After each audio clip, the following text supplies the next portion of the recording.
عمر بن عبدالعزیز نے مجھے لکھا کہ جو غیر مسلم ہیں جنہوں نے ٹیکس دیا ہوا ہے، جتنا ٹیکس دیا ہے اس سے دگنے پیسے ان کو قرضے میں دے دو اور ان کو کہو جاؤ اس کا کاروبار کرو، کھیتی باڑی کرو، اور ساتھ میں یہ بھی کہہ دینا قرض کی فکر نہ کرنا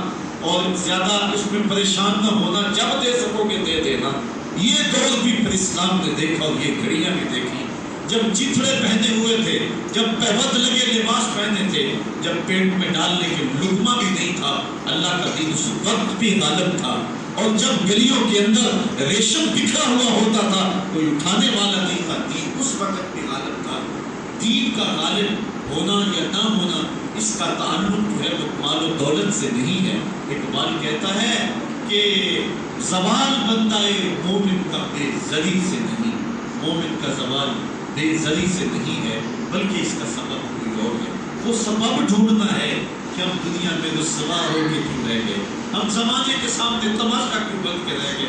آج نبی کی امت پوری کائنات میں رسوا ہو کے کیوں رہ گئے، آج ہمارا تماشا دیکھا جا رہا ہے،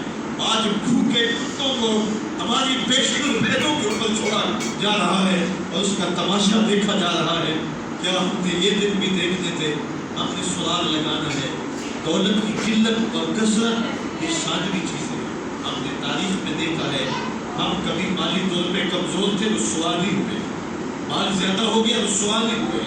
رسوائی کے